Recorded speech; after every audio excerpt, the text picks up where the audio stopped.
Ces derniers mois, les affrontements entre bandes ont nettement augmenté en France avec quelques faits divers impressionnants.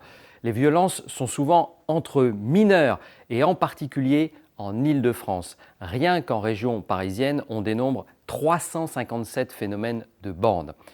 Alors ces guerres entre bandes existent-elles ailleurs et en particulier entre mineurs? C'est ce qu'on va chercher à savoir cette semaine. Nous vous emmenons à Rome, à Berlin, à Moscou, à Johannesburg. Il sera question de la Camorra, des townships, d'un certain clan Abou Chaker et même de la Coupe du Monde de football.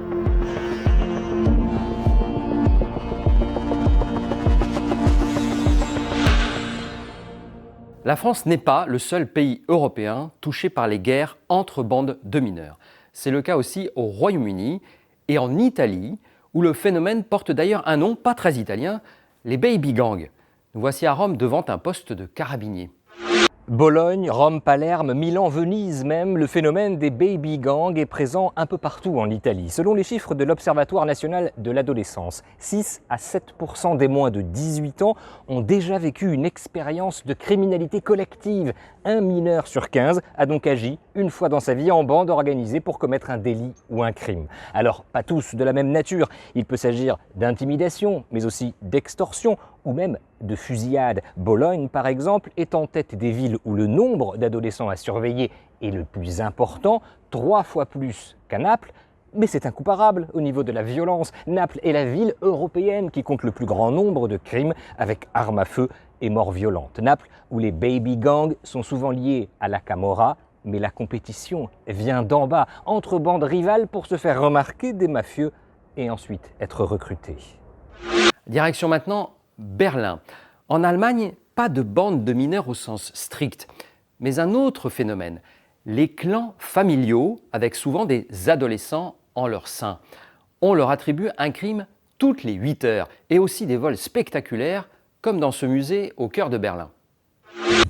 Un peu comme les mafias, en Italie, l'Allemagne doit lutter contre la criminalité des clans arabes, libanais, turcs, kurdes. Ce sont des familles célèbres, la famille Remo, Abou Chaker, qui sont ici très actifs dans différents trafics de drogue, d'armes, la prostitution, des vols très célèbres, comme ici au Bode Museum, le musée de la monnaie à Berlin, où une pièce gigantesque, très lourde, avait été dérobée en pleine nuit par des jeunes adolescents membres d'un clan. Vous savez, ces clans, ils sont unis comme les doigts de la main, mais à la moindre trahison, tout se règle dans le sang. On a ici souvent des fusillades. Je vous parlais de ce vol spectaculaire, il y en a eu un encore plus récemment à Dresde, dans un autre musée, des parures de bijoux inestimables, dérobés là aussi par des jeunes adolescents, des jeunes adultes, membres d'un clan. Ces clans, ces familles font souvent ici même l'œuvre de séries télévisées.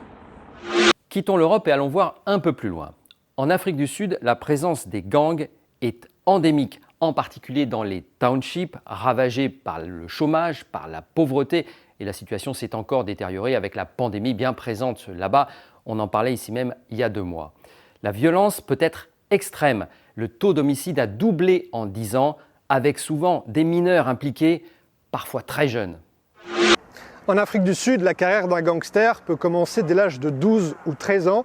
Ce sont des enfants qui plongent après avoir été élevés dans un environnement familial violent, dans un quartier pauvre. Et ce sont les recrues de choix des chefs de gang, des recrues de choix puisque le jeune âge de ces bandits leur évite la case prison.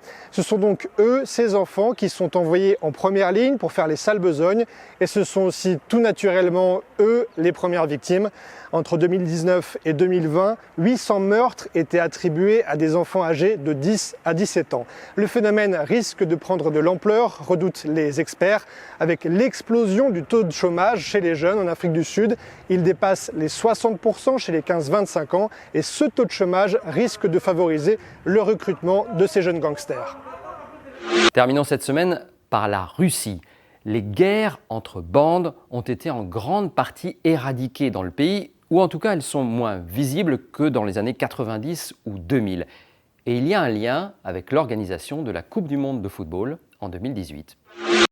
Qu'il s'agisse des enfants des rues prêts à tuer pour un blouson ou des groupes ethniques du Caucase ou d'Asie centrale installés dans les banlieues et entraînés dans le tourbillon de l'ultra-capitalisme des années 90-2000 avec son lot de laissés-pour-compte, aucun des groupes encore existants aujourd'hui en Russie n'a vu véritablement émerger de guerre des bandes. La justice et sa sévérité bien connue ont joué leur rôle. Les hooligans russes, prompts à imiter leurs homologues occidentaux, voire même à les dépasser en termes de violence dans des combats fratricides en périphérie des grandes villes, ont fait l'objet d'un véritable nettoyage avant le mondial 2018. Mais l'histoire officielle ne dit pas, par exemple, face à la criminalité, ce que deviennent les orphelins russes à 18 ans au sortir de leur centre d'accueil. La France n'est donc pas le seul pays à connaître des violences entre mineurs, mais les bandes de jeunes n'existent pas nécessairement partout. Le Monde en face, c'est votre rendez-vous chaque semaine sur France Info. N'oubliez pas de vous abonner.